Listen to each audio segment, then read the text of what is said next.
اور کون ہے جسے اس کے رب کی آیات سنا کر نصیحت کی جائے اور وہ اس سے منہ پھیرے اور اس برے انجام کو بھول جائے جس کا سر و سامان اس نے اپنے لیے خود اپنے ہاتھوں کیا ہے۔ جن لوگوں نے یہ روش اختیار کی ہے ان کے دلوں پر ہم نے غلاف چڑھا دیے ہیں جو انہیں قرآن کی بات نہیں سمجھنے دیتے، اور ان کے کانوں میں ہم نے گرانی پیدا کر دی ہے۔ تم انہیں ہدایت کی طرف کتنا ہی بلاؤ، وہ اس حالت میں کبھی ہدایت نہ پائیں گے۔ تیرا رب بڑا درگزر کرنے والا اور رحیم ہے، وہ ان کے کرتوتوں پر انہیں پکڑنا چاہتا تو جلدی ہی عذاب بھیج دیتا، مگر ان کے لیے وعدے کا ایک وقت مقرر ہے اور اس سے بچ کر بھاگ نکلنے کی یہ کوئی راہ نہ پائیں گے۔ یہ عذاب رسیدہ بستیاں تمہارے سامنے موجود ہیں، انہوں نے جب ظلم کیا تو ہم نے انہیں ہلاک کر دیا اور ان میں سے ہر ایک کی ہلاکت کے لیے ہم نے وقت مقرر کر رکھا تھا۔ ذرا ان کو وہ قصہ سناؤ جو موسیٰ علیہ السلام کو پیش آیا تھا جبکہ موسیٰ علیہ السلام نے اپنے خادم سے کہا تھا کہ میں اپنا سفر ختم نہ کروں گا جب تک کہ دونوں دریاؤں کے سنگم پر نہ پہنچ جاؤں، ورنہ میں ایک زمانہ دراز تک چلتا ہی رہوں گا۔ پس جب وہ ان کے سنگم پر پہنچے تو اپنی مچھلی سے غافل ہو گئے اور وہ نکل کر اس طرح دریا میں چلی گئی جیسے کہ کوئی سرنگ لگی ہو۔ آگے جا کر موسیٰ علیہ السلام نے اپنے خادم سے کہا لاؤ ہمارا ناشتہ، آج کے سفر میں تو ہم بری طرح تھک گئے ہیں۔ خادم نے کہا آپ نے دیکھا یہ کیا ہوا؟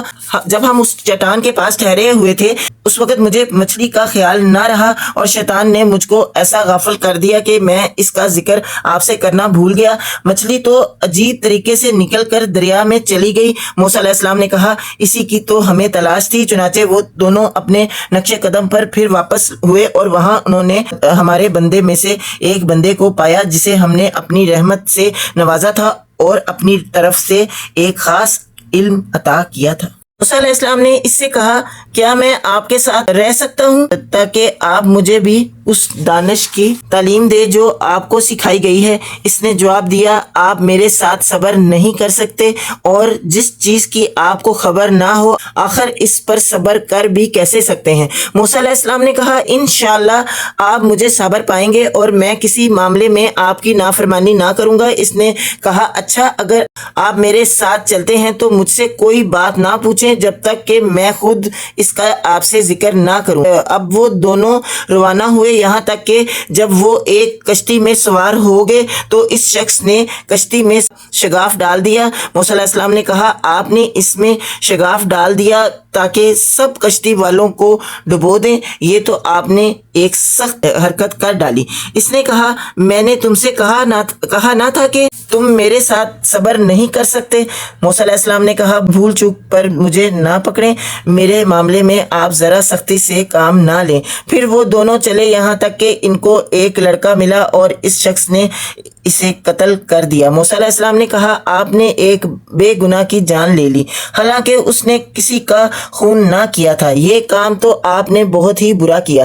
اس نے کہا میں نے تم سے کہا نہ تھا کہ تم میرے ساتھ صبر نہیں کر سکتے؟ موسیٰ علیہ السلام نے کہا اس کے بعد اگر میں آپ سے کچھ پوچھوں تو آپ مجھے ساتھ نہ رکھیں۔ لیجئے اب تو میری طرف سے آپ کو عذر مل گیا۔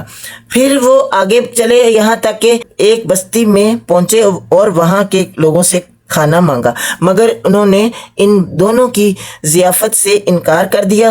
وہاں انہوں نے ایک دیوار دیکھی جو گرا جاتی تھی، اس شخص نے اس دیوار کو پھر قائم کر دیا۔ موسیٰ علیہ السلام نے کہا اگر آپ چاہتے تو اس کام کی اجرت لے سکتے تھے۔ انہوں نے کہا بس میرا تمہارا ساتھ ختم ہوا، اب میں تمہیں ان باتوں کی حقیقت بتاتا ہوں جن پر تم صبر نہ کر سکے۔